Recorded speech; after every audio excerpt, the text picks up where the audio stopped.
जब समय की सांसें धीमी होने लगी, जब मंदिरों की दीवारें चुप्पी में ढहने लगी, तब संसार को अभी तक पता नहीं था कि ये भविष्य फिर से करवट ले रहा है। धर्म की घंटियां जो सदियों से गूंजती थीं, अब केवल राख और धूल के नीचे दब गई थीं।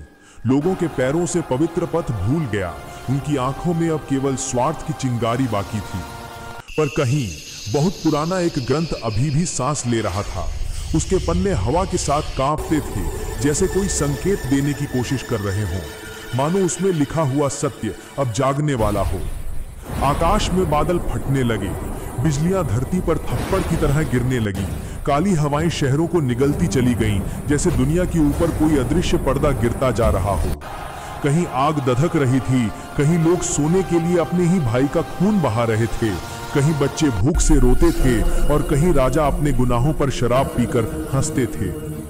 और इन्हीं अंधकार की राखों में एक ऐसे अस्तित्व का जन्म हो रहा था जिसे कोई न रोक सकता था।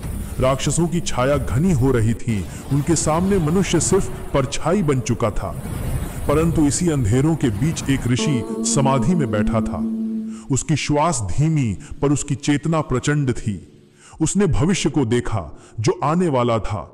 वो जानता था समय अपने अंतिम अध्याय पर पहुंच चुका है। प्राचीन अक्षर पन्नों से उठने लगे, जैसे अग्नि की लपटें हवा में नाच रही हों। भाग्य ने स्वयं को खुला कर दिया। भविष्य अब सिर्फ शब्द नहीं, एक आदेश बन चुका था। जहां अंधेरा सबसे गहरा था, वहीं से एक किरण फूटी। काले बादल चीर दिए गए और आकाश ने जैसे धरती को याद दिलाया, प्रकाश अभी मरा नहीं है।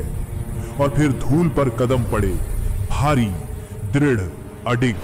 भूमि कांप उठी, जैसे पहाड़ स्वयं प्रणाम कर रहे हों। कुछ आने वाला था, कुछ अपरिहार्य। दूर एक पर्वत की चोटी पर सफेद अश्व खड़ा था। उसकी आंखों में ब्रह्मांड तैर रहा था, मानो समय स्वयं उसके खुरों से बह रहा हो। उसके शरीर पर प्रकाश नाच रहा था, जैसे देवताओं ने उसे स्वयं गढ़ा हो। युद्ध की मिट्टी पर एक तलवार धसी थी। मौन में भी वह पुकार रही थी, जैसे कह रही हो, मुझे उठाने वाला आ चुका है। सूर्य अस्त नहीं, तैयारी कर रहा था। आकाश तप रहा था और हवा में एक हलचल थी, किसी के जागने की। राख से भरे युद्ध भूमि पर इतिहास की हवा बह रही थी। किसी ने कभी यहां जंग जीती थी और कोई यहां हार कर सो गया था। अब वही भूमि नए रक्त की मांग कर रही थी। एक आंख खुली, अश्व की आंख, जिसमें आग नहीं, आकाश जल रहा था। अंधेरे गर्भ में छिपा एक प्राचीन पत्थर का देव, जिसे लोग भूल चुके थे, अब अपनी पलकें खोल रहा था। दुष्स्वप्न का समय आरंभ हो चुका था। काले अनुष्ठान में नाचती आत्माएं, चीखे नहीं, हंसी, पवित्र नहीं, अपवित्र। अग्नि जिसने कभी आहुति पाई थी, अब पाप का भोज कर रही थी। फिर आकाश खुला, जैसे कोई पर्दा फाड़ दिया गया हो। तारे टूटकर पृथ्वी पर बरस रहे थे। गैलेक्टिक प्रकाश ने दिशा बदली और नियति गरजी, अब समय है। चांदी जैसा चमकता कवच, जिस पर संस्कृत की रेखाएं जीवित थीं, वो सिर्फ अक्षर नहीं, ऊर्जा थी। वो कवच किसी मनुष्य का नहीं, वो युद्ध का वचन था। और फिर पृथ्वी की नसें फटती मिट्टी में गूंज उठी। एक अश्व दौड़ा, इतनी गति कि हवा खुद किनारे हट गई।